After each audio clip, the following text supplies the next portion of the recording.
색깔 있는 인터뷰. 색깔 있는 인터뷰 시작하겠습니다. 박근혜 대통령의 탄핵 심판이 현재 진행 중에 있습니다. 대통령 측 대리인단의 그야말로 이해할 수 없는 태도 때문에 그야말로 헌법재판관들도 굉장히 불편한 기색이 역력한 이런 상황인데요. 국정조사 이후의 특검 그리고 탄핵 심판 시계가 예정보다 상당히 빠르게 돌아가고 있다. 이런 진단이 나오고 있는 상황입니다. 이렇게 가면 조기 대선도 가능성이 높아지는 이런 상황인데요. 오늘은 국회 법사위 소속이신 더불어민주당 백혜련 의원님을 모시고 특검 수사, 헌법재판소 재판 전망, 그리고 현재 제기되고 있는 최순실 관련 의혹들에 대해서 모두 모아서 여쭤보도록 하겠습니다. 의원님 어서 오세요. 네, 안녕하세요. 네. 반드시 지역을 얘기하라고 하더라고요. 지역이요? 수원을 지역 국회의원 백혜련입니다. 네, 제가 다시 한번 하세요. 다시 한번. 네, 수원을 지역 국회의원 백혜련입니다. 반갑습니다. 예. 새해 복 많이 받으십시오. 네, 새해 복 반드시 많이 받으세요. 지역구 의원들은 지역을 얘기해야 된다. 네, 제가 인터뷰할 때 네. 지역 그걸 거의 잘 얘기를 안 했더니 조금 항의가 있더라고요. 지역구 구민들이 그래서, 네. 항의를 하시나요? 아, 그리고 아니 주변 분들도 그리고 그걸 반드시 말을 해야 된다고 아. 조언을 하셔서 이제부터는 그렇군요. 이제 이 자리를 빌어서 수원 지역구 주민들에게 뜨거운 인사 한 말씀 하시죠. 네, 저희 지역구 수원을 지역 주민 여러분 반갑습니다. 제가 열심히 하고 있다는 거 좀 알아주시기 바랍니다. 네, 열심히 하시는데 홍보가 잘 안 돼가지고 저희 팟짱을 통해서 열심히 홍보하시고요. 지금 여러분 어디서 보고 계십니까? 수원 을구에서 보고 계시는 분들 있으면 우리 백혜련 의원님께 응원 메시지 좀 팍팍 쏴주세요. 좋아요도 눌러주시고요. 잘하신다. 열심히 하시라. 이런 말씀도 건네주시면 좋겠습니다. 저희가 중간중간 들어오는 댓글 소개해 올리도록 하겠습니다. 60일간의 청문회, 그러니까 국정조사가 제7차 청문회를 끝으로 사실상 대단원의 막을 내린 상황입니다. 어떻게 보셨어요? 전직 검사 출신이셔가지고 누구보다도 이 국면을 잘 면밀하게 들여다보셨을 것 같거든요. 네, 조금 그러니까 청문회 한계가 좀 많은 부분이 있기 때문에 답답한 면도 있었습니다. 사실은 청문회라는 게 이제 구인도 안 되고 그리고 증거라는 게 어떤 강제 수사의 절차가 아니잖아요. 청문회라는 그렇죠. 거는 네, 제보에 의존을 해서 추궁을 하고 답을 얻어내는 그런 과정이기 때문에 네. 실제로 할 수 있는 부분이 조금 한정적인 부분들은 있었지만 네. 오히려 저는 이번에 청문회 효과는 네. 청문회에 나온 많은 증인들이 이증을 했지 않습니까? 맞아요. 네. 근데 사실은 그래서 그 청문회를 보는 과정에서는 정말 모든 국민들이 화나고 답답했지만은 네. 실제는 그 이증을 한 것이 지금 특검 수사에는 굉장히 도움이 되고 있다는 그런 사실입니다. 거예요? 네. 오. 왜 그러냐면요. 네. 지금 특검에서 지금 계속 그 국조위에 이중으로 고발을 해달라고 많이 요청했지 않습니까? 근데 맞아요. 계속 그 고발을 고발해달라고. 네, 어제도 거의 고발했죠. 대부분 그런 사람들이 구속영장 청구됐습니다. 사실. 맞아요. 맞습니다. 네. 그래요. 맞아요. 왜 그러냐면은 네네. 아니 실제로 그게 그래서 수사에 도움이 된다는 게 뭐냐면요. 예. 위증이라는 범죄가 굉장히 법원에서는 정말 싫어하는 범죄 중에 하나예요. 법원에서 제일 싫어하는 그렇죠. 범죄가 문제 중에 거짓말, 하나고, 위증. 네, 예. 거짓말이고, 네. 그리고 그러니까 법원의 어떤 법정을 모독했다 이거에 예. 대한 그 굉장히 인식이 강합니다. 그렇군요. 그래서 이 이중이 형도 세요. 징역형밖에 없어요. 그래요? 근데 네. 그 국정조사 특위에서 위증한 거는 200만 원, 300만 원 벌금 내면 땡이라고. 국회에서의 증언, 그 법률 그거는 그렇죠. 이중 예. 원래 범죄는. 위증 원래 네. 범죄. 네. 예. 법정에서 하는 위증죄와 네. 네. 국정조사 네. 국회법에 따른 위증죄는 처벌 이게 조항이 수위가 좀 다르군요. 다른 거죠. 그러니까 그것도 앞으로 개정 사항인 겁니다. 국회에서의 어떤 증언에 대해서는 네. 너무 형이 또 얕게 돼 있는 거죠. 네. 지금. 그렇군요. 네. 지금 보면 굉장히 이게 최순실 국정농단 사태와 관련돼 박근혜 정부의 최순실 국정농단 진실 규명을 위한 국회 국정조사 특위위원회인데 최순실이 한 번도 안 나왔어요. 네. 너무한 거 아닙니까? 네. 그래도 되나요, 근데? 진짜. 그러니까 최순실이 이게 지금 완전히 한마디로 간이 배 밖으로 나왔다 이렇게 말할 수 예. 있는 거죠. 예. 사실은 지금 국회만이 아니라 헌재 어느 곳에 특검에조차 지금 나가지 않고 있지 맞아요. 않습니까? 다 안 나가고. 온 국민을 지금 한마디로 물러본다 이렇게 또 말할 수 있는 거죠. 예. 네, 요새 의원님 팟캐스트 제가 하신다고 들었는데요. 네. 굉장히 그 시장통의 언어를 네, 그 영향이 좀 있는 것 같아요. 업계 언어를 저희 막, 팟캐스트 예, 시원시원하게. 이제는 좀 재밌는 모드로 가자. 뭐 아, 이런 예. 그렇군요. 아니 근데 좋습니다, 원님 이렇게 팍팍 쏴주시니까 귀에 팍팍 꽂혀요. 아니 저는 국회의원님들이 이렇게 좀 네. 시장 속의 대화를 하셔야 훨씬 더 국민들과 이렇게 친숙해지는 그런 요소가 있다 이렇게 보는데 의원님 오늘 너무 재밌고요. 저한테 말씀하신 대로 최순실이 지금 간이 배 밖으로 나와가지고 국민 전체를 모독하는 국민을 우습게 하는 태도를 계속 보이고 있는데 지금 제일 중요한 것은 국회 국정조사도 맹탕으로 만들고 특검도 수사협조를 안 하고 헌법재판소도 안 나갔고 그래도 된다고 믿는 뭐 배후 이런 게 있기 때문에 이분이 이런 거 아니겠어요? 배우도 배우지만 네. 그게 더 이익이다. 이렇게 기본적으로는 자기에게 그렇게 이익이 된다고 판단을 하는 거죠. 지금 안 나가고 버티는 게 내 재판에 훨씬 유리하다. 네. 그러니까 나라가 어떻게 되든 말든 박근혜 자기의- 대통령이 어떻게 되든 말든 자기의 안위가 나만 최우선이죠. 살겠다. 제가 볼 땐 박근혜 대통령보다도 자기의 안위가 저는 최우선일 거라고 생각합니다. 지금 최순실은 최순실의 예. 입장에서는 딸 문제도 있잖아요. 그렇죠. 딸이 아마 1순위겠네요. 딸이 1순위. 네. 자기보다는 딸이 그래도 네. 엄마니까. 네. 그렇군요. 딸이 1순위, 2순위가 최순실. 그 밖에 나머지는 몰라. 알아서 해. 뭐 이런 태도가 아닌가 이런 말씀을 좀 주신 걸로 이해하도록 하겠습니다. 특검도 그렇지만요. 국조 막 여러 한계가 있었고 저는 맹탕이라고 하지만 꼭 그렇게 볼 만하진 않다. 밤늦게까지 이어지는 그럼요. 청문 과정에서 네. 그래도 증인들이 위증했지만 또 일부는 사실을 실토하게 이용주 의원이 18번 만에 조윤선 장관의 입을 열었잖아요. 네. 그리고 김기춘 비서실장도 박영선 의원이 자료를 들이밀면서 추궁하니까 결국 아이고 제가 나이가 많이 들어서 이제는 최순실을 모르겠다고 말할 수는 없겠다. 저는 그런 말도 참 그렇더라고요. 검사 출신이라 그런가요? 검사 출신이어서가 아니.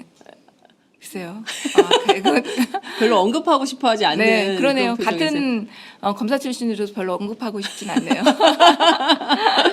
아니 근데 이제 그 중요한 것은 맹탕 청문회라고 하지만 그래도 일부 성과는 그럼요. 있었다라고 네. 저는 생각을 하는데요. 의원님들끼리는 좀 어떻게 평가를 하세요? 아니 어쨌든 물론 이게 청문회의 기대 수치가 워낙 국민들께서 높으셨기 때문에 시청률이 어마어마했어요. 네, 그거는 충족하지는 못했지만 나름대로 성과는 분명히 있었죠. 어쨌든 간에 최순실의 국정농단 사태를 처음부터 끝까지 훑어볼 수 있는 네.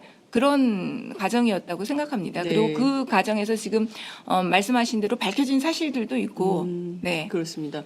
우병우 전 수석이 출석을 했어요. 그 제가 알기로는 더불어민주당 법사위 위원님들이 그 구속 수사.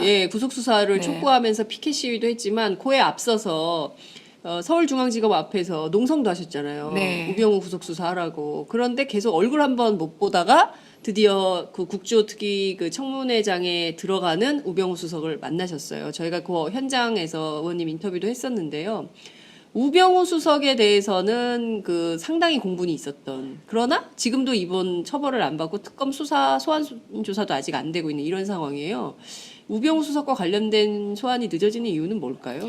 그러니까 진짜 사실 좀 답답한데요. 우병우 수석이 가장 마지막 수순일 것 같아요, 지금. 이번 특검에 네, 제가 볼 그래요? 때는. 또, 김기춘 실장이 아니고요? 김기춘은 지금이 사실 거의 지금 얼개가 짜졌지 않습니까? 블랙리스트와 관련해서는 거의 이미 네. 특검에서 저는 구속 방침까지 굳혔을 거라고 생각합니다. 지금. 네. 그래서 거의 얼개가 나왔기 때문에 네. 이제 김기춘은 사실 문제가 아니라고 생각하는데 우병우 같은 경우는 아직도 좀 갈 길이 먼 것이 아닌가 네. 그렇게 보여져요. 그러니까 특히 이제 이 특검 수사가 사실은 검찰 수사를 기초로 먼저 시작이 됐지 않습니까? 네네. 그러니까 다른 부분들은 거의 많은 부분이 사실 조사가 돼 있었습니다. 뇌물죄 파트라든지 네. 이런 부분들 많이 조사가 돼 있었는데 우병우 같은 경우는 검찰에서 사실 수사가 전혀 거의 안 된 상태로 온 거죠. 사실 우병우에 대해서는 검찰에서 했던 수사는 그때 그 당시 개인 비리 문제에 대한 수사 네. 그런 정도에 한정이 되고 실제로는 전혀 직무유기 부분이라든지 직권남용 부분과 관련해서는 수사가 안 된 상태로 왔기 때문에 사실은 이제 특검에서 우병우에 대해서는 지금 시작해야 되는 단계인 겁니다. 아, 네. 시간이 없는 거 아니겠어요? 지금 2월 28일 날 끝났는데 1차가 연장해 줄까요? 박근혜 대통령이? 지금 박근혜 대통령이 아니라 한교안 황교안 권한대행이 등이 가지고 있죠. 아, 그러네요. 예. 네, 한교안 권한대행이 가지고 있기 때문에 처음에는 그 힘들 거라는 예측도 많았지만 지금은 어떤 국민적인 요구가 그 특검이 지금 너무 잘하고 있지 않습니까? 네, 사실은 맞아요. 저도 예. 정말 예상을 뛰어넘을 정도로 특검이 너무 잘하고 있습니다. 네. 정말 칭찬해 드리고 싶은데요. 네. 그런 상황이기 때문에 국민적인 지지가 이렇게 높은 상황에서 그리고 특검이 진짜 전방위적으로 여러 가지 부분에 대한 수사에 계속 착수하고 있지 않습니까? 네. 그 성과를 내고 있고 네. 이런 상황이 된다고 하면 한교안 권한대행도 그 수사기간 연장을 거부 못할 것이다. 아. 네, 이런 이제 예측들이 많이 나오고 있습니다. 만약에 황교안 권한대행이 그 거부하면 민주당은 어떻게? 지금 이제 특검법 개정에 들어가는 논점 중에 그 부분도 있는데요. 네. 그 부분이 안 되더라도 그러면 그때 당시에 그 이후에라도 그 봐서 개정안을 낼 수 있는 거죠. 네, 지금 특검 끝나기 내부 전에. 분위기는 그렇다 그래요. 그 저희들이 취재를 좀 해보면 기간 연장 기대하지 말자. 70일 안에 다 끝내버리자. 그래서 새벽 3시까지 일한대요. 그래서 일단 잠자는 그런 시간을- 마음가짐으로는 하셔야 될 것 같긴 아, 했습니다. 그렇군요. 네, 그런 일단 그런 마음, 마음가짐으로. 일단 그런 마음. 그래야지 뭔가 더 성과가 많은 나오지 수사를 할수 않겠습니까? 있으니까. 그러니까 예. 진짜 눈알이 튀어나올 정도로 일을 한다. 이런 말이 이게 박범계 의원님께서 하신 말씀인데요. 예. 네. 어머님 너무 오늘 그 단어가 너무 아름다우세요. 특검 눈알이 튀어나올 정도로 일해라. 아니 일을 하고 미치기 있다고 합니다. 강렬합니다. 실제로 네. 그 특검의 그 수사관들이 예, 네. 특검 수사관들이 실제로 눈알이 튀어나올 정도로 일을 하고 있다. 국민 여러분 꼭 알아주시기 바랍니다. 지금 댓글이 많이 들어오고 있는데요. 대놓고 수원 시민이고요. 김정훈님께서 네. 의원님께 한 표 행사한 1인입니다. 의원님 좀 더 활약해 주세요. 네. 이런 의견. 그리고 지금 이 상황에서 우리 국민 한 사람 한 사람이 할 수 있는 일이란 무엇일까요? 뭔가 좀 해야 되겠다고 생각하시는 분인 네. 것 같습니다. 계속해서 특검도 응원해 주시고 네. 헌재에도 빠른 판결 독려해 그렇군요. 주시고 네. 박찬현님께서는 백혜련 네. 그리고 잘 보고 있습니다. 고맙습니다. 제키 이런 분께서 특검에 보너스 좀 주자고. 새벽 3시까지 일하니까 우리 특검에 보너스 좀 줍시다. 이런 국민 제안 지금 나오고 있다는 말씀도 제가 한꺼번에 같이 좀 말씀을 좀 드리겠습니다. 특검이 진짜 눈알이 튀어나오도록 열심히 일을 해서 상당한 성과를 내고 있다. 이제 이런 말씀을 좀 주셨는데요. 그 우병우 수석에 대해서는 굉장히 검찰에서 초동 수사를 안 해놨기 때문에 특검이 이제부터 시작을 해야 된다라는 말씀을 좀 주셨습니다. 얼마나 진도를 뺄 수 있다고 보세요? 우병우 건요? 네.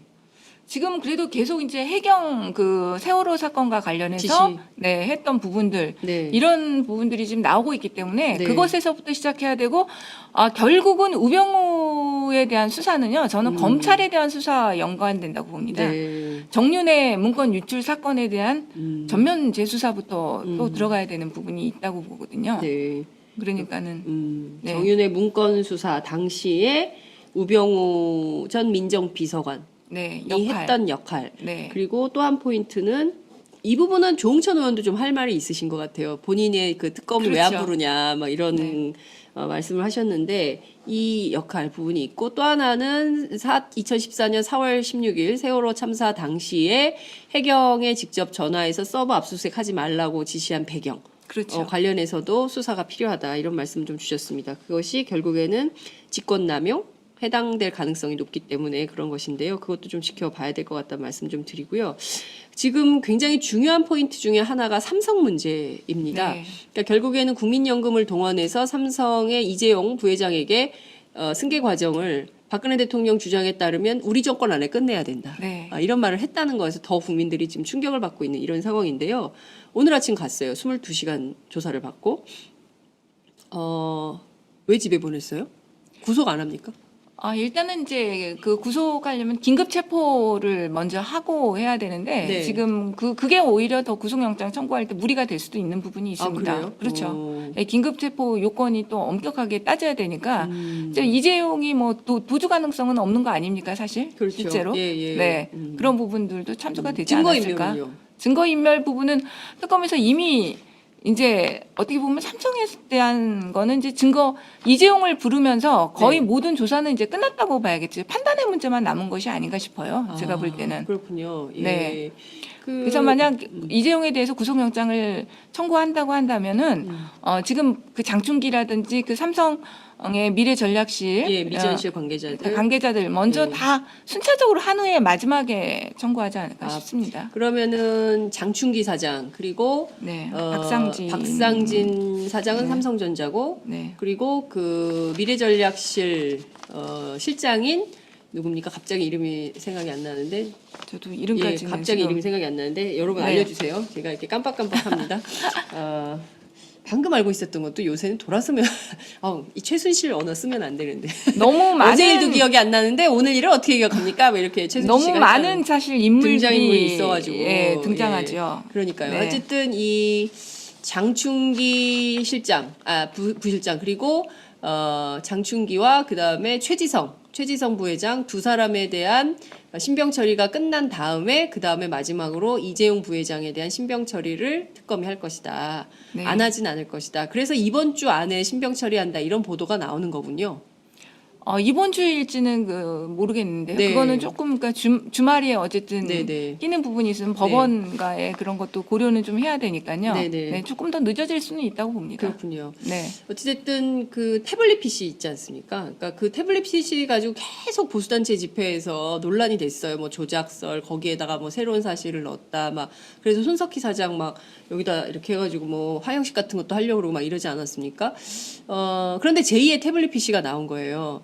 네. 누가? 장시호 장시호. 씨가 그렇죠. 최순실 씨의 조카 장시호 씨가 그것을 증거로 냈는데 이게 되게 재밌어요. 두 가지인데요. 첫 번째는 또 다른 증거가 나온 거고요. 그리고 그걸 장시호가 왜 냈을까? 검사의 입장에서 장시호라는 인물은 어떤 인물이라고 봐야 됩니까? 그러니까 장시호 같은 경우도 철저히 본인 위주의 그 집안이 원래 좀 그런 것 같습니다.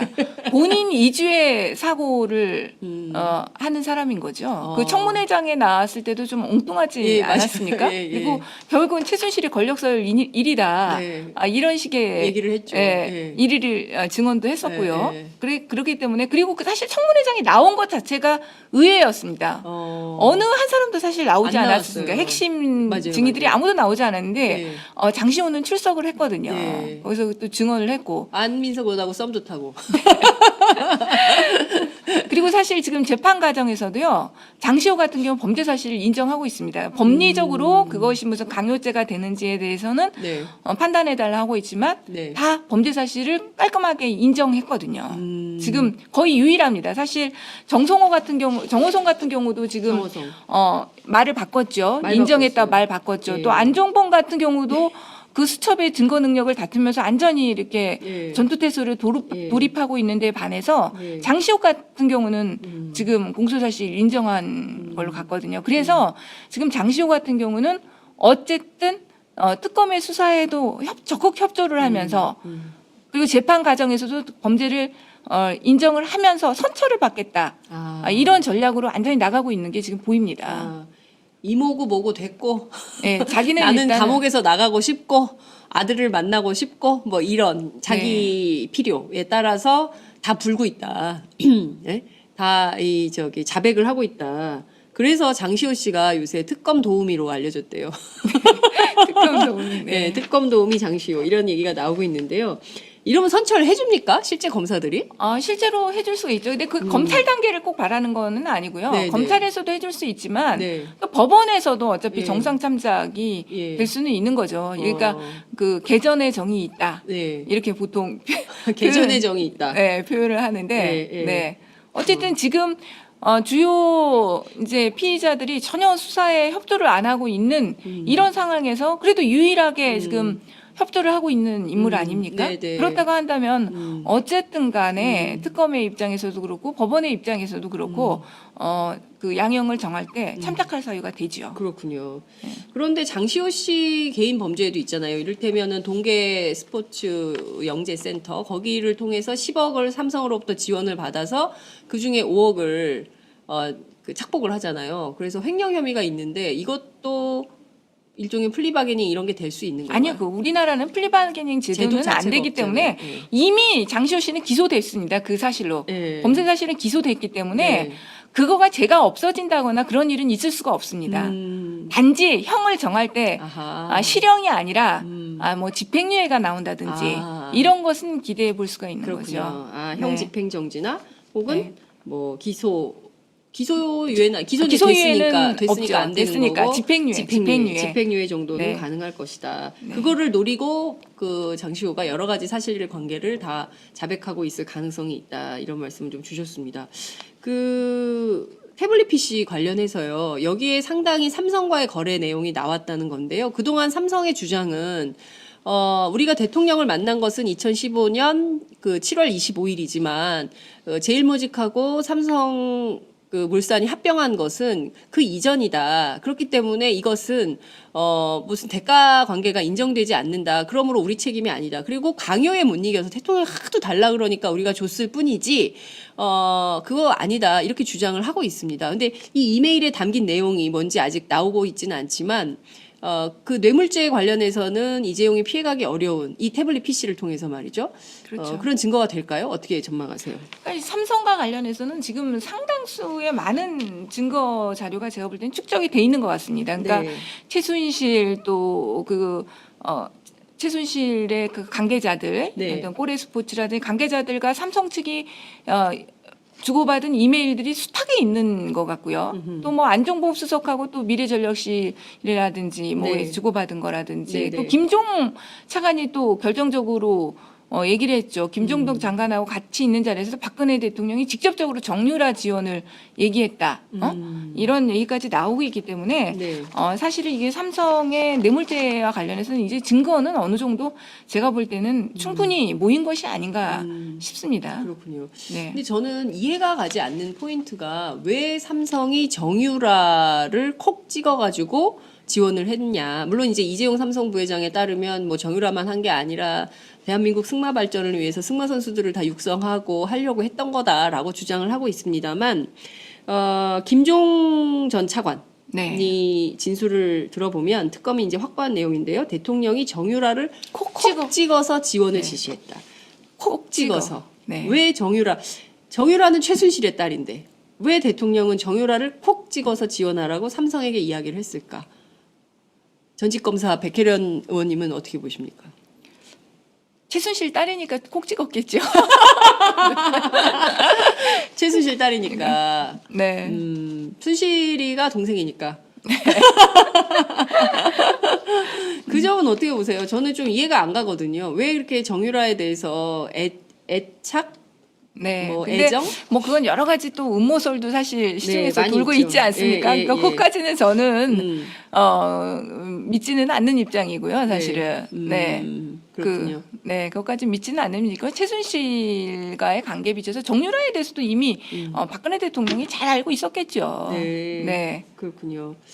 삼성은 이런 얘기를 해요. 뇌물을 주는데 무슨 영수증까지 챙기겠냐. 근데 좀 이해가 할 수 없는 게 독일에 지원한 내역을 보면 무슨 뭐 강아지 배변 패드에다가 뭐 아기 목욕통에 분유에 뭐 실제 뭐 커피값까지 아주 깨알같이 다 영수증을 챙겼더라고요. 하나도 버리지 않고. 그래서 전부 삼성에 청구한 건데 그렇기 때문에 영수증까지 있는데 이게 무슨 뇌물이냐. 우리 뇌물 아니다라고 주장을 합니다. 그 수사 과정에서 삼성의 이런 지원들 뇌물이 아니라고 볼 수 있는 요소는 됩니까? 아니죠. 그거는 제가 볼 때는 그 영수증 뭐 그거를 했다고 해서 뇌물죄가 안 된다. 그거는 너무 많이 나간 주장이라고 생각합니다. 그러니까 삼성으로서는 자기네는 어쨌든 떳떳하다는 입장에서 그렇겠지만은 그것이 꼭 뇌물죄에 있어 결정적인 뇌물죄의 성립을 방해하는 요소는 아니라고 저는 봅니다. 그렇군요. 그리고 보면 최순실 같은 경우가 네. 굉장히 의외로 꼼꼼하다는 거 아닙니까? 예전에도 보면은 정말로 건물 관리 할 때 아주 사소한 것까지 다 수첩에도 놓고 그런 부분들 그런 부분들이 꼴의 스포츠와 관련해서도 최순실의 그런 점들이 작동하지 않았나 싶어요.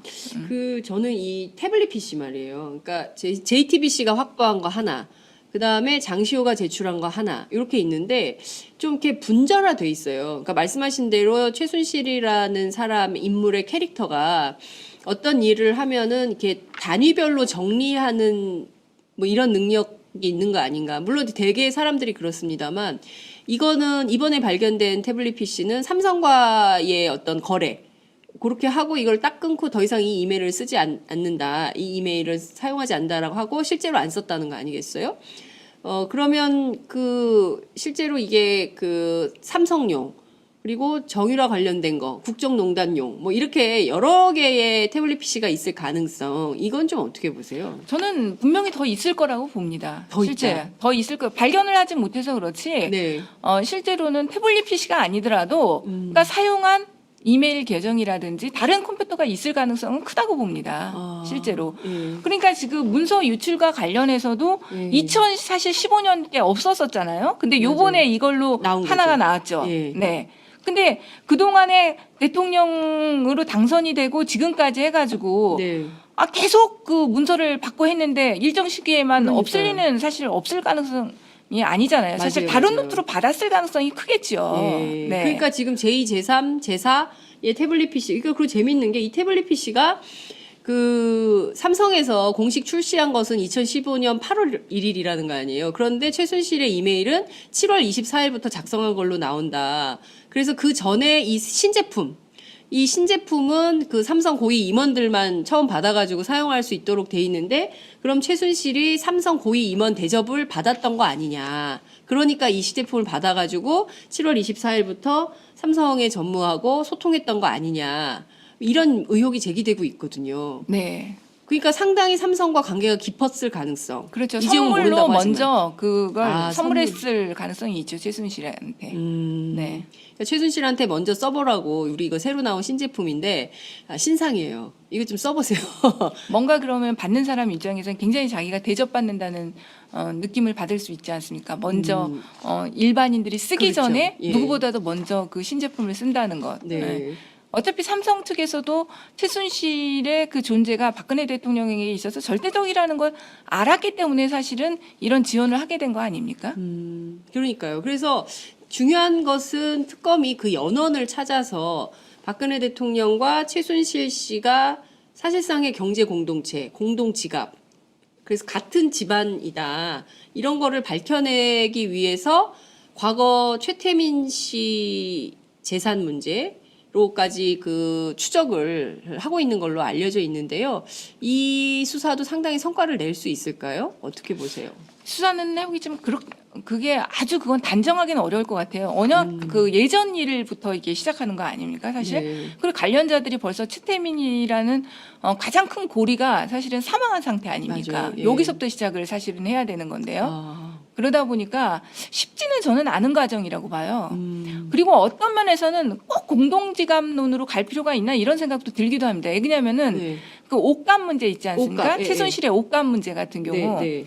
그것이 뇌물죄로 가기 위해서는 어떻게 보면은 또 그 공동지갑이 아니라 별개의 예. 그거일 때 또 성립하는 부분도 있는 거기 때문에 그래요? 어떻게요? 네, 조금 그러니까 누가 옷값을 지불했냐? 네, 최순실이 지금 저희가 볼 때는 꺼내서 최순실이 주잖아요. 그렇죠. 예. 바로 현장에서. 주는 거잖아요. 네, 네. 근데 이제 박근혜 대통령은 지금 이제 이영선이나 윤전추를 윤전추. 통해서 지금 마치 현금을 지급한 것처럼 그렇습니다. 그렇게 하고 있지 예, 않습니까? 예. 그러니까 그 박근혜 대통령 측에서도 그게 뇌물죄가 될 수 있다는 점을 인지한 겁니다, 지금.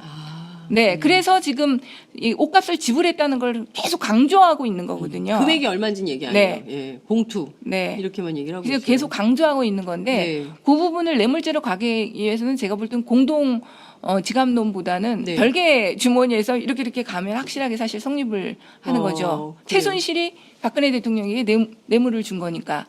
네. 최순실이 박근혜 네, 대통령에게 옷으로, 네, 무상으로, 네. 무상으로 줬다. 근데 네. 이제 윤전추 행정관의 진술에 따르면 대통령에게 노란 봉투를 받아가지고 금액은 모르겠지만 그걸 의상실 관계자에게 줬다라고 주장을 하는 거잖아요. 그 관계자가 누구냐한테 그건 모른다. 뭐 이런 거고 저희가 TV조선의 그 CCTV 화면을 고영태가 제출한 CCTV 화면을 통해 볼 때는 최순실이 지갑을 열어가지고 얼마인지 모르게 뭉텅이 돈을 또 관계자에게 주는 장면이 또 포착이 되지 않습니까? 네. 그럼 이런 이 인과관계는 어떻게 되는 걸까요? 그러니까 결국은 예. 증거에 비춰서 윤전추나 이영선의 진술과 고영태와 CCTV 이런 정원들에서 예. 어느 게 더 믿을 만하냐 이걸로 사실은 아. 결정이 되는 거죠. 근데 그러면 이 사람들이 거짓말했을 가능성. 이 큰 거죠. 아. 이영선과 이영선과 윤전추가 그리고 거짓말을 이영선 했어. 같은 경우 검찰 조사에서는 돈을 준 적이 없다 이렇게 진술했다고 나오지 예, 않았습니까? 예, 예. 돈을 준 적이. 근데 요번에 헌재 출석해서는 해서는 줬다고. 돈을 줬다, 예. 전달했다 그렇게 예. 진술한 거죠. 엇갈린 진술. 네, 벌써 예. 진술이 틀려진 건데 사실 먼저 한 진술이 정확한 거 아니겠습니까? 맞아요, 일반적으로 맞아요. 봤을 예, 때. 그렇죠. 예. 네, 나중에야 한 진술이 만약에 정말 실제로 돈을 주기표했다면 그 봉투를 받아서 줬다. 이거 굉장히 구체적인 사실 아닙니까? 맞아요, 맞아요. 근데 검찰에서 조사받을 때 그 사실이 기억나지 않았을 리는 없다고 보거든요. 그런데 중요한 게 네. 검찰에서 이영선이가 조사받을 때는 아직까지 그 최순실이 그 옷을 무상으로 준 게 뇌물죄로서 크게 부각이 되지를 맞아요. 않았었던 맞습니다. 시점입니다. 맞습니다. 예, 사실 실제로. 예. 그렇기 때문에 그때까지는 박근혜 대통령 측에서는 그 사실에 대해서는 별로 예. 유의 깊게 생각하지 생각을 안 않았을 했던 수 있죠. 거야. 그렇기 때문에 그냥 사실대로 진술했을 수 있는데 최근에 그게 많이 이제 뇌물죄가 될 수 예, 있다는 기사들이 보도가. 많이 예. 나왔지 않습니까? 그러면서 이거에 대한 방어를 해야겠다. 이런 생각을 했을 수 있죠. 그렇군요. 그러니까 네. 그러다 보니까 이제 스텝이 꼬이면서 안 검찰 줬다. 진술과 다른 진술을 이제 헌재에서의 헌재에서의 진술이 진술이. 다르게 된 거죠. 지금. 그렇군요. 그러니까 이게 디테일을 들어가 보면 다 보입니다. 이게 누가 거짓말을 하고 있는지. 그 최태민 씨의 아들 최재석 씨 있지 않습니까? 최순실 씨의 의붓 오빠인데요.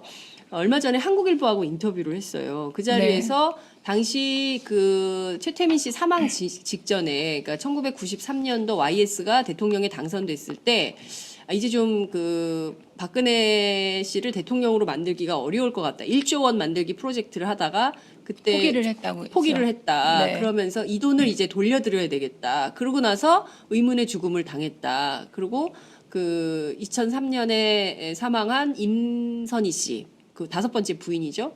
그 어머니가 그 독살했을 가능성을 제기합니다. 그러면 여전히 당시에 뭉칫돈이 있었고 이 뭉칫돈은 청와대에서 박근혜 대통령이 가지고 나온 재산일 가능성이 있고 그것이 박정희 전 대통령의 통치자금과 연관됐을, 그리고 거기 일부가 독일 혹은 유럽에 가 있는 최순실 씨의 그 차명 돈 세탁 그 재산과 연관됐을 가능성, 이건 어떻게 봐야 될까요? 그러니까는 또 박정희 청와대에서 직접 뭐 박근혜 대통령이 가지고 나왔을 리는 없을 것 같거든요. 그거는 왜냐하면 근데 그거는 뭐 이미 도자기 뭐 무슨 그렇죠. 미술품 그런 이런 거 그런 있다고 유품들 그런 물품들은 가지고 있을 수 있겠죠. 그런 물품들은.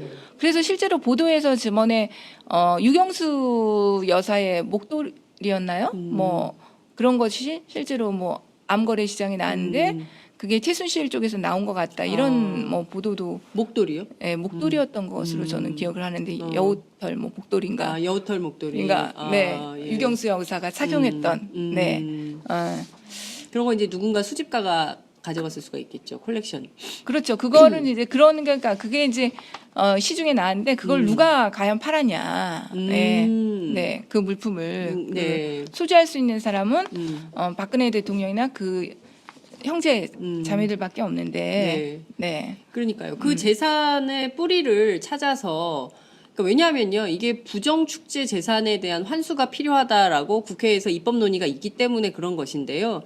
이를테면 최순실 씨가 박근혜 대통령이 가지고 있던 재산을 일종의 재산 관리를 하면서 뭐 굴리기도 하고, 뭐 늘리기도 하고 해가지고 사실상 같이 모든 것을 운영해 왔다라는 단서가 잡히면 또 새로운 국면이 열릴 수도 있지 않을까요?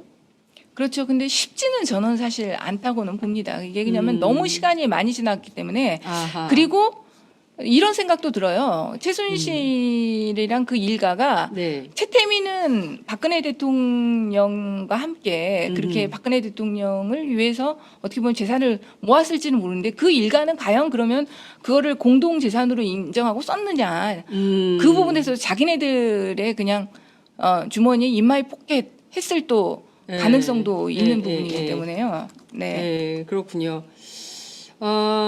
지금 이제 막 사람들이요. 이제 이게 등장인물도 너무 많고 대하 드라마예요. 그렇죠. 대하 안전에. 드라마에서 완전히 이게 막 너무 많아서 결국에는 70년대 유신 시대까지 이제 에서 지금 2016년, 2017년 현재까지 이어지는 이 장면을 역사적 상황을 쭉 보고 있는 이런 건데요. 최태민이 갖고 있었으면서 그 아들에게 이제는 돌려드려야겠다라고 얘기하는 것으로 미뤄볼 때 그 돈은 최태민의 돈이 아니라 박근혜 대통령 이른바 박씨 일가의 돈이었을 가능성이 되게 높은 거 아니겠어요? 그렇죠. 그 아들 말로는 그리고 어쨌든 최태민이 그 큰 재산을 모을 능력은 개인으로는 없었던 건 확실한 거니까 최소한 박근혜 대통령을 팔아서 박정희 대통령 일가를 팔아서 모은 재산이라는 건 명확합니다. 그리고 영남대 같은 경우도 네. 영남대 같은 경우 박근혜가 소유한 것이지 최태민이 사실은 소유한 게 아니잖아요. 그런데 맞아요. 영남대 쪽을 통해서 땅도 팔고 뭐 해서 또 모은 재산이라든지 네. 그런 건 실질적으로는 최태민 재산으로 보기는 어렵죠. 그렇군요. 네. 이번에 국정조사 특위 활동 중에 안민석 더불어민주당 의원께서 독일로 가서 독일 검찰을 직접 만나서 최순실 씨가 돈 세탁한 혐의를 가지고 수사 중인 독일 검찰 관계자도 만나고 그리고 그 규모가 어마어마하다. 그 금액은 정확하게 얼마인지 한국일보 보도에 따르면 뭐 10조 이런 얘기도 네. 나오고 있는데 그 규모는 정확하게 모르겠지만 어마어마하다. 거기에 이제 안원구 씨라고 전 국세청 간부가 동행해서 파악한 바에 따르면 실제로 어마어마한 재산이 있다. 숨겨진 재산, 은닉 재산이 있다. 이제 이렇게 파악을 좀 하고 있습니다. 중요한 것은 그러면은 한국 검찰과 독일 검찰 간의 공조가 있어야 되는데 독일 검찰의 주장에 따르면 한국 검찰이 요청을 안 했다는 거거든요. 이런 검찰의 태도는 어떻게 보세요? 지금 그 부분은 근데 또 그러면 특검하고 검찰하고 좀 관계 정리는 돼야 될 것 같아요. 이 부분과 관련해서 같이 네. 수사하는 건 안 됩니까?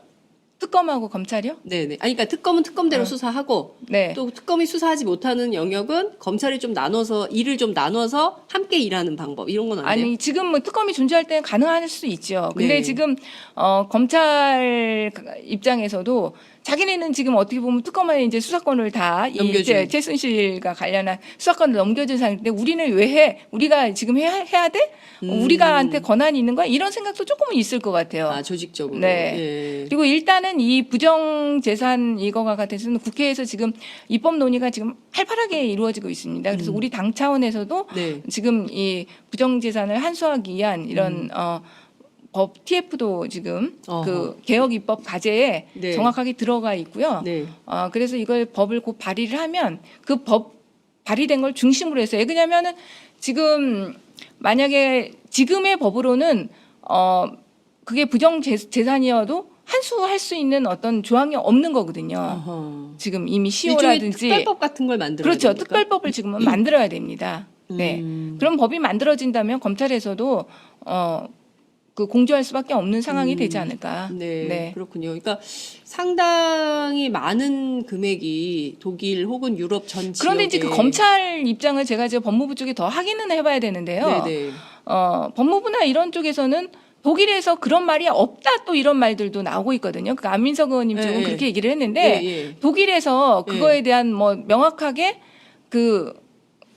자금 세탁 규모의 그런 회사들이 발견된 거에 대해서 네. 명확한 것이 없다는 또 뭐 그런 얘기도 나오고 있기 때문에 한국 검찰에 따르면 독일 검찰이 그 부분을 먼저 정확하게 좀 저도 이제 이번에 이제 법무부 업무부를 받으면서 그 부분에 대한 파악이 됐는지를 확인해 볼 참입니다. 그것부터 조금은 확인을 정확하게. 그러니까 독일 검찰에서 얼만큼의 최순실의 그 페이퍼 컴퍼니에 대한 조사가 진척되고 실제로 자금 세탁이 수사가 되고 있는지 그 부분이 사실은 명확하지가 않습니다. 그 부분부터 약간은 좀 명확하게 될 필요는 있는 것 같아요. 안민석 의원 주장에 따르면 본인들이 네. 만났던 독일 검찰은 이미 최순실 씨하고 정유라 씨를 돈 세탁 혐의로 불러가지고 1차 조사를 끝냈기 때문에 자신들은 최순실 씨가 굳이 또 와가지고 독일법에 따라서 처벌할지 말지 그 문제는 조사 결과에 따라서 한국 검찰과 공조하겠다 뭐 이런 얘기를 했다는 거거든요. 근데 이제 그 부분은 한국 제가 볼 때는 조금 더 확인은 필요하다고 생각합니다. 왜냐하면 독일 같은 경우 만약에 지금 그 부분이 그렇게 조사가 안결된 상태라면요. 네. 자금 세탁에 대해서는 진짜 독일 굉장히 엄격하지 않습니까? 그렇죠. 오히려 사실 우리나라에서 처벌받는 것보다 독일에서 처벌받는 게 훨씬 더 엄한 처벌을 받을 수 있고 다 아마 한수될 겁니다. 그게. 그래서 네. 한국 온 거 아니에요, 최순실 씨가? 그렇기 때문에 그런데 그만큼의 확인이 된 것인지 그 부분은 지금 독일 검찰에서 그렇게까지 그러면 그 돈을 환수하기 위한 어떤 조치를 예. 독일 검찰도 하실 텐데 전혀 그런 움직임은 없거든요, 지금. 그렇군요. 그래서 그 부분은 조금 더 확인이 필요하지 않은 부분일까. 알겠습니다. 이렇게 저는 봅니다. 예단하지 않고 추측하지 않고 정확하게 확인된 사실을 근거로 해서 판단을 해봐야 된다. 그러니까 막 그 예단해가지고 어마어마할 거래라고 추정해가지고 부풀리면 안 되고 정확하게 사실관계가 어떻게 되는지 저희도 좀 확인을 해보는 취재를 해봐야 되겠다 이런 생각이 좀 들기도 합니다. 올겨울의 필수품 USB 발열 복대 들어보셨나요? 가메쿠가 만든 USB 탄소섬유 발열 복대는 원적 개선이 방사되는 건강 복대입니다. 초슬립 디자인으로 착용감이 느껴지지 않고 뱃살을 감추고 허리를 받쳐주어 허리가 편안합니다.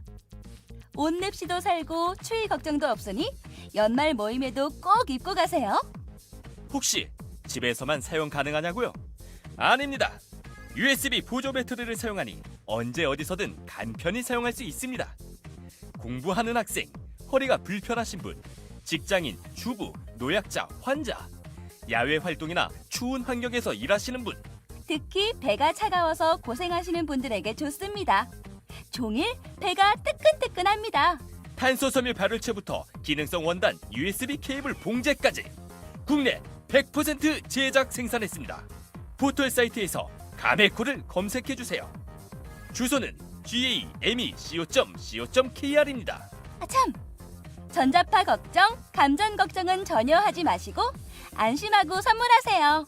가메코가 만든 USB 탄소섬유 발열 복대.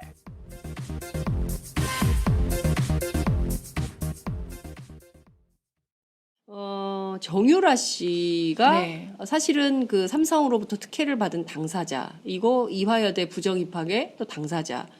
그렇지만 다 엄마가 있고 난 모른다. 이제 주장을 하고 있는데요. 지금 자진 귀국을 거부했습니다. 그리고 송환 거부 소송을 제기할 가능성이 높다. 이런 보도가 나오고 있는 상황이고 그는 지금 덴마크 구치소에 구금시설에 남아있고 뭐 이런 상황입니다. 안 올까요? 올까요? 저는 안 온다고 봅니다. 송환 거부 소송 할 거라고 봅니다. 정유라 안 온다. 네. 그렇게 보시는 이유는요? 지금 사실 국내 일단 소나기는 피하자 이런 입장이죠. 네. 사실 지금 국내에 들어와서는 정유라가 어쨌든 부정 입학 문제라든지 이런 거에서 네. 지금 당장 구속이 되고 처벌을 받을 수밖에 없는 상황 아닙니까? 네네. 그런 상황에서 덴마크에서는 지금 어쨌든 또 구금 환경이나 이런 것이 더 우리나라보다는 좋다고 해요. 그러면은 들어올 이유가 정유라 입장에서는 없는 것이죠. 거기서 어떻게든지 시간을 끌 수 있을 만큼 끌어서 국민의 여론들이 식은 다음에 들어오더라도 들어오는 그런 전략을 저는 쓸 거라고 생각합니다. 그러니까 그 유병원의 장녀 네. 유섬나 씨 같은 경우도 같은 케이스 아닙니까? 네, 그 네. 세월호로 인해서 국민들의 분노가 정말 극에 달했을 때 예. 그 파리에서 계속 송환 거부 소송을 하면서 안 들어왔죠. 네. 네. 결국에는 징역을 살더라도 그렇죠. 덴마크 거기에서 하는 징역이 게 낫다.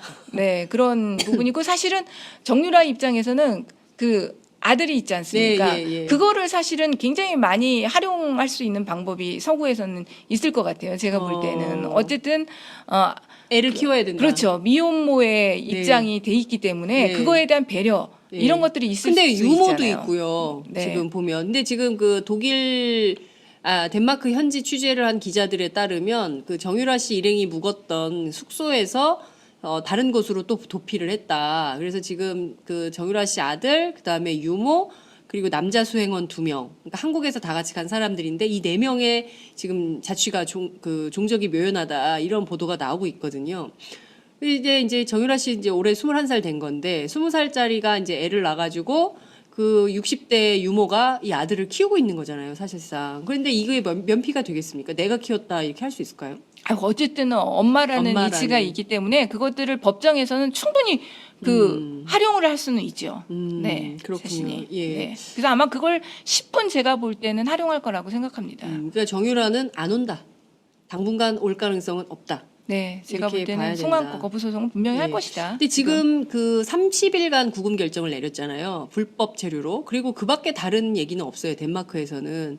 그래서 이제 30일 이후에는 어떻게 되는 겁니까? 이제 검찰이나 이런 데에서는 이제 우리 범죄 인도 협약을 받아들여서 네. 송환 결정을 할 수도 있습니다. 그러나 그 송환 결정에 대해서 네. 어, 정유라가. 정유라가 소송을 제기한다면 또 네. 할 수가 없는 거거든요. 근데 정유라 같은 경우는 제가 볼 때는 어떤 방법으로든지 소송을 제기해서 시간을 끌려고 할 것이다.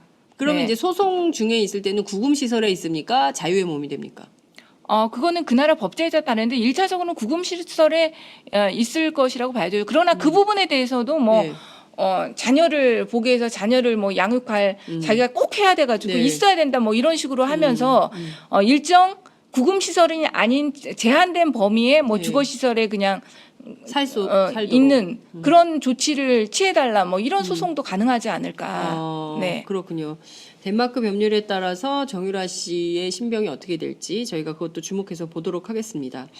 반기문 유엔 사무총장이 드디어 왔습니다. 어제 공항이 난리가 났습니다. 민폐장어. 민폐장어. 민폐 네. 기름장어. 왜냐하면 막 그 여론이 너무 뜨거웠어요. 왜냐하면 하필이면 오후 시간에, 퇴근 시간에, 평일 저녁 시간에 네. 공항 고속철도를 타시고 서울역까지 와가지고 우 몰려다니다가 이제 자택으로 귀가하셨는데 중요한 거는 2가지 사건이 귀국 전에 터졌다는 점입니다. 하나는 그렇죠. 박연차 퇴강 회장으로부터 받았다는 23만 달러 수수설. 나는 모른다. 내 이름이 왜 나오지? 막 이런 태도로 하셨고요. 그 다른 하나는 그 동생과 조카 문제. 네. 이 2 문제가 있는데요. 이 검증의 칼날을 피할 수 있을까요? 어떻게 보십니까? 이제 검증의 칼날은 더 앞으로 매서워질 수밖에 없는 거죠. 사실은 그 동안까지는 명확하게 대권에 도전한다 이런 네. 입장은 밝히지를 않았었기 때문에 어떻게 보면 그리고 어느 쪽으로 갈지도 사실 모르는 어느 당으로 상황인 갈지. 겁니다. 예. 그러니까 사실 저희 당은 지금 어떻게 보면 빼고 네. 나머지 당들 입장에서는 다들 자기 당으로 와주기를 바라는 그런 식의 입장들을 가지고 계시니까 네, 네. 조용할 수 있었던 부분들이 있죠. 네. 그렇군요. 근데 이제 민주당은 상당히 칼을 세게 벼리고 있는 거 아닙니까? 만약 저희 반대편에 쓴다면 저희도 가만히 있을 수는 없죠. 그렇군요. 네. 근데 그냥 다 떠나서, 그러니까 더불어민주당 의원 말고 그냥 검사의 시각으로 볼 때 이 2가지 사건에 의혹이 있습니까? 없습니까? 수사해야 됩니까? 안 해야 실제로 그러니까는 지금 박연차 사건 같은 경우는 그 당시에 1차적으로 이미 수사가 됐다는 거 아닙니까? 그래서 네. 터진 거 아니에요? 그렇죠. 지금 예. 수첩에 기재돼 있었고 박연차가 23만을 줬다 이런 진술을 했다는 그렇습니다. 그거는. 그 네. 확보를 했다는 거죠, 지금. 네, 그것부터 확실하게 확인을 해봐야겠죠. 그때 그렇게 진술을 했다고 한다면은 신빙성이 높다고 봐야겠죠. 박연차가 당시에 네. 그렇게 진술을 했다고 한다면. 그렇죠. 네. 그러면 실제로 대검에 관련된 수사 기록이 내사 철로에서 남아 있다면 이거를 다시 꺼내서 수사해 봐야 되는 가능성, 해야 되는 의미 이런 건 없을까요? 공소시효의 문제도 근데 공소시효. 네, 네. 있을 수 있고요. 예. 근데 이제 이인규 당시 그 대검 중수부장이 이런 말을 했어요. 그 자기가 관계 없다고 하니까 반기문 참 웃긴 사람이다. 이런 말을 했다가 또 나중에 이제 말을 바꾸기는 했는데 어찌됐든 대검의 기록이 있으니까 이건 다시 불러내서 수사를 좀 해봐야 공소시효가 지나면 끝나는 건가요? 사실은 공소시효가 끝나면 끝난 건가요? 수사는 2005년에 수수한 사건이면 2005년 그러면 공소시효는 돈을 준 시점이 근데 중요합니다. 돈을 준 시점, 네, 돈을 주고받은 준- 시점. 준 시점부터 시효는 진행돼요. 아, 수사가 사건이- 시작한 게 아니라. 근데 그렇구나. 돈을 준 시점은 더 먼저 있을 수 있는 거 아니에요. 아. 그죠? 아니 지금 이게 2005년에 준 사건이 2009년에 드러난 아, 그럼 거거든요. 2005년 5년부터 네, 시효는 시점. 시작되는 거네요. 네. 네. 그러면 공소시효가 10년 기본 10년으로 아, 끝난 거네요, 그러면. 시효가 지났을 가능성이 클 것 같아요. 그러나 어쨌든 그거는 형사적인 문제이고요. 네, 예. 그런 사실이 있었느냐 없었느냐의 문제는 만약에 대선 후보로 반기문 총장이 나온다면 분명히 검증의 단계는 거쳐야 되는 거죠. 그런 사실이 있었느냐 없었느냐에 대해서는 네. 명확해져야 된다고 봅니다. 그렇군요. 네. 그 동생과 조카가 지금 미국의 연방 검찰에 기소가 되어 있는 상황이고요. 그거 말고도 13건의 사기 사건이 지금 그 기소가 돼 있다. 이런 보도가 나오고 있는데요. 이제 그 카타르하고도 네. 그 굉장히 그 긴밀한 관계였다라는 보도가 오늘 아침에 또 나왔습니다. 카타르 투자청장이 국왕이라고 그러더라고요. 그 국왕이 반기문 총장하고 굉장히 가상육이었다. 네, 사이가. 그래서 네. 공짜 비행기 타고 분쟁 지역에 가가지고 또 논란이 되기도 하고 그러니까 카타르하고 인연이 많았고 카타르로부터 상당히 대접을 많이 받았고 그리고 그 아들이 카타르 무슨 은행이죠? 취직을 첫 번째로 하기도 하고 그러니까 여기 좀 뗄래야 뗄 수 없는 관계들이 계속 나오고 있어요. 이것도 수사를 해봐야 되지 않을까요? 그래서 이 문제는 진짜로 지금 최근에 반기문 총장이 되고 나서 일어난 일이기 때문에 그렇습니다. 정말 수사가 필요한 사안이라고 봅니다. 박연차 건은 사실 이미 오래전 일이고 총장 시절에 일어난 나중에 총장 때도 또 받았다는 얘기가 있긴 있지만 장관 때 한번 받고 네, 총장 장관한테 때도 받고 총장 때 받았다. 받았죠. 인사, 근데 뭐, 했지만 이거는 완전히 그 총장으로 완전 재임하던 시절에 그리고 이 조카가 문제된 게 이것만이 아니죠. 국내에서도 한번 또 네. 문제됐었죠. 그렇죠. 북부지검 네. 소송에서 첫 번째 재판에서 경남 기업이 이겼어요. 승소했어요. 1심. 네. 네. 그 그러니까 뇌물 사건. 그 했을 때 이 반기문 총장이 직접 본인은 관여를 안 했는지는 모르겠지만 조카 동생이 자기 이름을 팔면서 이런 일들을 벌이고 다닌다는 사실은 알았을 가능성이 저는 크다고 보거든요. 아. 직접 개입은 안 했겠지만 안 그러면 했을 수 못하게 해야 있지만 되는 거 아니에요? 그렇죠. 네. 그 보통 한다면 자기가 이거는 카타르 쪽이라든지 뭐 하여튼 경남 기업 쪽이라든지 나는 걔네들하고 아무 상관도 없다. 걔네들 말 절대 믿지 말아라 하든지 라든가. 어떤 아니면 동생과 조카에 대해서 완전 예. 레드 카드를 딱 꺼내 들고 예. 뭔가 조치를 취했었어야 되는 거죠. 예. 네. 근데 이제 들리는 말에 따르면 그 조카가 뉴욕에서 결혼을 했는데 병역기 피자라고 그래요. 네. 그걸 알고도 뉴욕에서 결혼을 했고 유엔 사무총장 그 재직 당시에 결혼식에 참석해서 굉장히 많은 분들이 그 결혼식에 왔다고 합니다. 그러니까 벌써 그러니까 본인도 어쩌면 조카에게 힘을 실어주는 행동 아닙니까? 그런 그렇죠. 것들이. 그리고 한국은 네. 또 부주를 꼭 하잖아요. 네. 사람들이 많이 왔다니까 예, 네. 상당한 부조를 챙겼을 가능성이 있다. 그러니까 여러 가지로 좀 부적절한 그래서 이런 이거는 게 나오는 것 같아요. 그 굉장히 치명적이죠. 사실은. 네. 네. 이제 조기 대선 국면이 열릴 텐데 반 총장이 완주할 수 있다고 보십니까? 이제 지금 계속 검증 국면으로 들어가면 네. 그렇게 쉽지는 않을 수 있다. 그러나 지금 여권에 보면 주자가 너무 없는 상황 아닙니까? 실제로는. 네, 네, 네. 어쨌든 반기문 총장의 지지율을 뛰어넘는 주자가 없기 때문에 네. 또 안주할 가능성도 있다. 네. 저는 그렇게 봅니다. 그렇군요. 네. 반기문 사무총장이 어제 귀국하셔서 오늘 현충원 참배로 첫 번째 공식 일정을 시작을 했는데요. 뜻을 굳히는 계기가 됐다.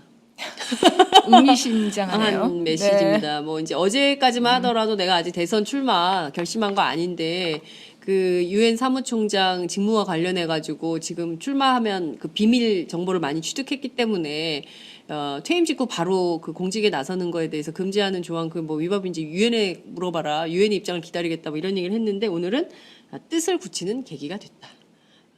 내일 출마 선언하실까요?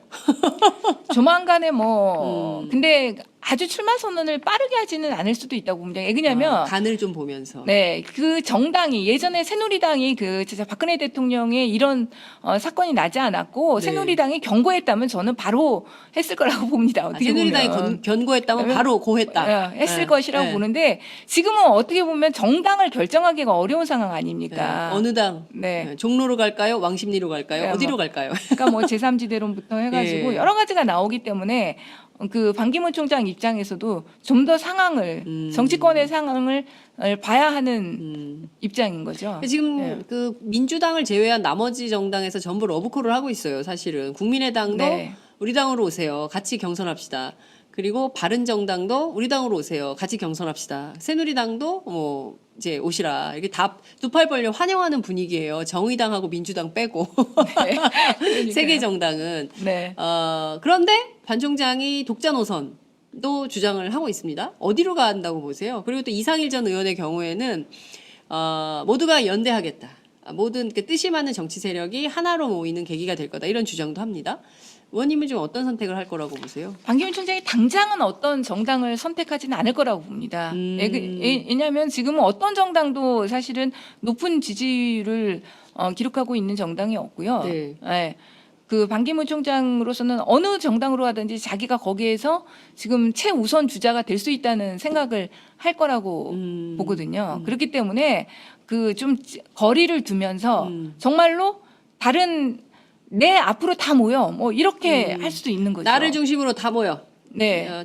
그런 전략을 헤쳐모여. 일단은 네. 구사할 수 있는 거죠. 제가 볼 때는. 그렇군요. 한국 갤럽 조사에 따르면 민주당이 41%로 압도적 1위. 최고치를 경신했다는 기록이 나옵니다. 감사합니다. 의원님 너무 갑자기 네. 그래 우리가 해냈어 이런 아니 근데 표정으로. 이게 정말 중요한 시기라는 건 저희도 압니다. 어떻게 보면 굉장히 진짜 막중한 책임감도 느끼고요. 정말로 사실은 이 대한민국이 진짜 어려운 상황 아닙니까? 그래서 사실은 국민들이 기댈 곳이 없는 그런 상황에서 지금 이렇게 많은 지지를 보여주시기 때문에 새로운 비전을 저희 당에서 보여야 한다는 그런 굉장히 많은 책임감 느끼고 있습니다. 네. 와, 백혜련 의원이다. 대한민국 특검이 구하고 있다. 우리 특검에 간식 보약 보냅시다. 네, 그거는 좋은 것 같아요. 예전에도 그 큰 수사를 할 때 국민 여러분들께서 간식을 막 보내주시고. 오, 정말이요? 네, 그 검사들한테. 예전에 송강수 검찰총장이 대선 자금 수사할 때도 네네.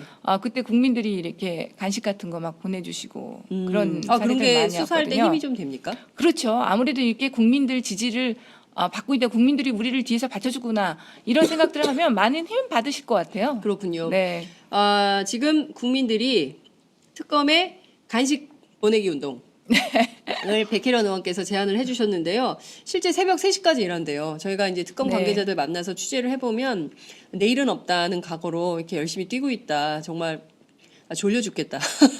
이런 얘기들을 하시는데요. 그만큼 국가가 위중한 상황이고 대통령은 지금 탄핵이 돼서 관저에 유폐돼 있는 이런 상황입니다. 설 명절은 다가오고 민생은 도탄에 빠진 이런 상황입니다. 그나마 민주당이 정말 최고의 기록을 아마 제가 민주당을 취재한 이후에 40% 넘는 거 처음 봐요. 네, 진짜 유례가 없는 예, 일이라고 사상 최초의 봅니다. 지지율을 받고 계시는 것 같습니다. 사실 민주당 안에 보수적인 의원님들 그리고 또 중도 그리고 진보 다 좀 섞여 있거든요. 그 비율은 조금씩 다르지만 그래서 어찌됐든 새로운 정치판을 쓸 수 있는 계기 그리고 과거의 적폐를 해소하고 정말 청산해서 새로운 대한민국을 만들 수 있는 계기가 좀 됐으면 좋겠다 이런 당부 말씀 드리면서 끝으로 한 말씀 부탁드릴게요. 아니 제가 할 말 다 장 기자님이 다 제가 하신 것 했어요? 같아요. 장 기자님이 네. 다 하신 것 같아요. 네. 근데 정말로 국민들께서 지금 정말 저희 민주당에 너무 많은 지지를 보내주시고 있기 때문에 정말 민주당에도 간식이 감사드립니다. 옵니까? 간식은 안 안 오던데요. 민주당에도 좀 간식 좀 보내주세요. 네. 예. 네. 보내주십니다. 그래서 정말 새로운 지금이 위기이자 기회라고 생각합니다. 새로운 대한민국을 건설하기 위한 위기이자 기회이기 때문에 저희가 정말 여러 가지 법률적인 부분 그리고 정책적인 부분들 많이 고민하겠고요.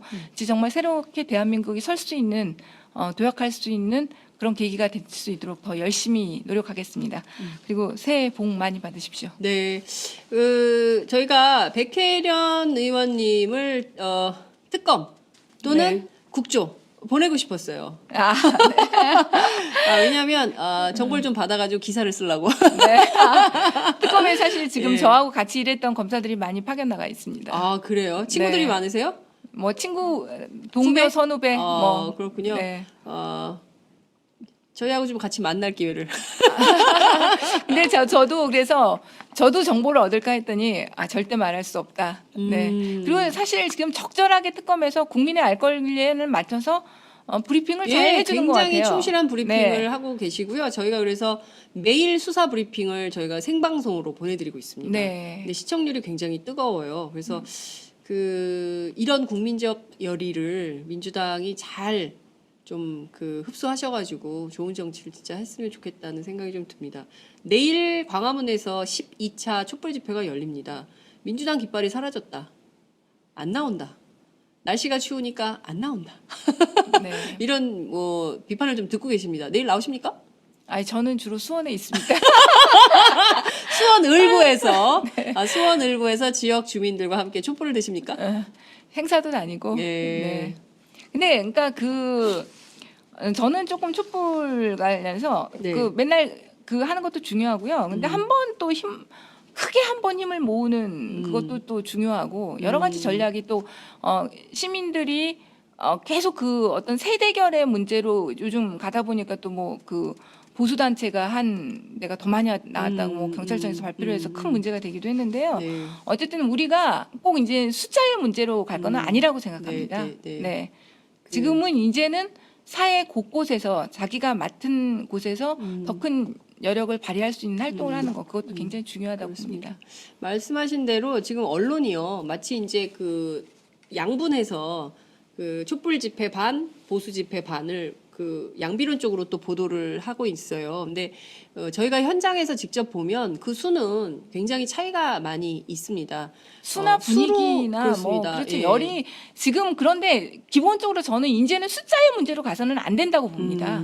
숫자의 문제가 아니죠. 지금 국민들이 촛불이 안 나온다고 해서 네. 촛불에 동의하지 않는 것이 아니고 박근혜 대통령의 탄핵을 바라지 않는 것이 아니지 않습니까? 맞습니다. 네, 예. 그거를 정확하게 봐야죠. 네. 이제는. 근데 여전히 네. 박근혜 대통령과 그 세력들은 반전의 계기가 있다, 반전할 수 있다 이런 태도가 기대를 보여요. 가지고 있겠죠. 그런 기대를. 기대일 뿐이죠. 근데 헛된 기대일 뿐이죠. 헛된 기대일 뿐이다. 네. 알겠습니다. 오늘 정말 재밌게 1시간 동안 백혜련 의원님 모시고 말씀 들어봤습니다. 전직 검사 출신이랑 얘기하니까 재밌네요. 이게 수사의 내용과 방향과 이런 얘기를 꼼꼼하게 깨알 같은 정보하고 함께 시장통의 언어로 말씀을 해주시니까 더 귀에 싹싹 팍팍 꽂혔다 이런 말씀 드리겠습니다. 오늘 말씀 정말 잘 들었습니다. 고맙습니다. 네, 감사합니다.